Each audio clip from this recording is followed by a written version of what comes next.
नमस्कार दोस्तों। आज हम जानेंगे कि कलेक्टर कैसे कैसे गड़बड़ करता है, कैसे पैसे खाता है। 20 तरीके बताएंगे जिनसे कलेक्टर आपका हक मारता है, सिस्टम आपको धोखा देता है। तैयार हो जाइए दोस्तों। कलेक्टर के पास रिश्वत लेने के 1000 तरीके हैं। जमीन रजिस्टर करवानी है, रिश्वत दो। नया बिजनेस शुरू करना है, रिश्वत दो। सरकारी योजना का फायदा उठाना है, फिर से रिश्वत दो। कलेक्टर साहब बिना रिश्वत के पानी तक नहीं पिलाते। सरकार गरीबों के लिए जो योजनाएं बनाती है ना, कलेक्टर साहब उनसे अपना पैसा बनाते हैं। गरीबों को मिलने वाला पैसा इनकी जेब में जाता है। दोस्तों, सरकारी ठेके कलेक्टर के लिए सोने के अंडे देने वाली मुर्गी हैं। जो सबा से ज्यादा कमीशन देता है उसे ही टेंडर मिलता है। काम अच्छा हो या बुरा, कलेक्टर साहब को क्या फर्क पड़ता है। और फिर शुरू होता है घटिया काम का सिलसिला। जब भी सरकार को कोई बड़ा प्रोजेक्ट बनाना होता है तो किसानों की जमीन ले ली जाती है, लेकिन कलेक्टर साहब यहां भी मौका नहीं छोड़ते। किसानों को कम पैसा देना, उनके साथ धोखा करना, ये तो उनके बाएं हाथ का खेल है। दोस्तों, कभी कभी तो कलेक्टर साहब को कम करने की भी जरूरत नहीं पड़ती। बस कुछ फर्जी बिल बनवाए, सरकारी पैसा निकाला और मौज की जिंदगी।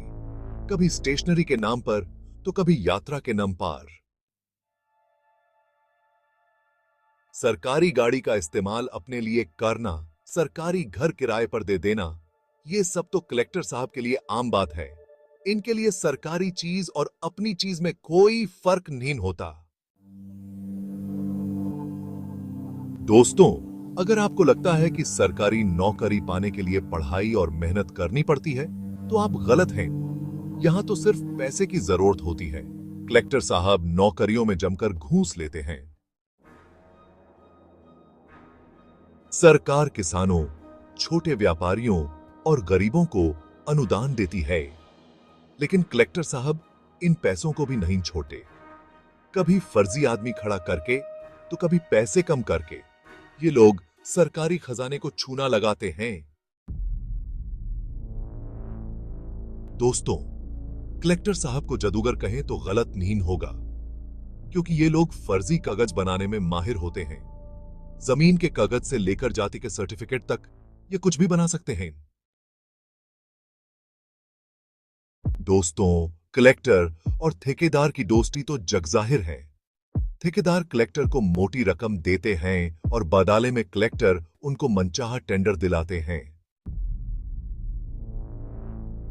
सरकार विकास के कामों और गरीबों के लिए जो पैसा देती है, कलेक्टर साहब उसे अपना समझते हैं। दोस्तों, अगर आपको कभी किसी कलेक्टर से कोई शिकायत करनी हो तो भूलकर भी मत करना, क्योंकि कलेक्टर साहब को जनता की परवाह नहीं होती। दोस्तों, कलेक्टर के पास ऐसी कलम होती है जो झूठ को भी सच बना देती है। कलेक्टर साहब पैसे लेकर फर्जी सर्टिफिकेट बनाने में भी माहिर होते हैं। दोस्तों, सरकारी योजनाओं का फायदा गरीबों को मिलना चाहिए, लेकिन कलेक्टर साहब की मिली भगत से अमीर लोग भी इसका फायदा उठा लेते हैं। दोस्तों, सरकारी संपत्ति बेचने के भी नियम होते हैं, लेकिन कलेक्टर साहब को इन नियमों से कोई मतलब नहीं होता। ये अपनी मर्जी से सरकारी चीजें सस्ते में बेच देते हैं। दोस्तों, कलेक्टर साहब ने पैसे कमाने का नया तरीका निकाला है। ये लोग सरकारी योजनाओं के नाम पर लोगों से पैसे मांगते हैं।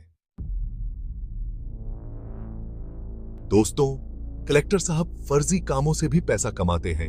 ये लोग ऐसे कामों को मंजूरी दे देते हैं जो कभी होते ही नहीं। दोस्तों, कलेक्टर साहब सिर्फ आम जनता को ही नहीं बल्कि सरकारी कर्मचारियों को भी परेशान करते हैं। ये लोग उनसे भी पैसे मांगते हैं। दोस्तों, कलेक्टर साहब सरकारी कागजों में भी गड़बड़ कर सकते हैं। ये लोग पैसे लेकर किसी भी कागज को बदल सकते हैं।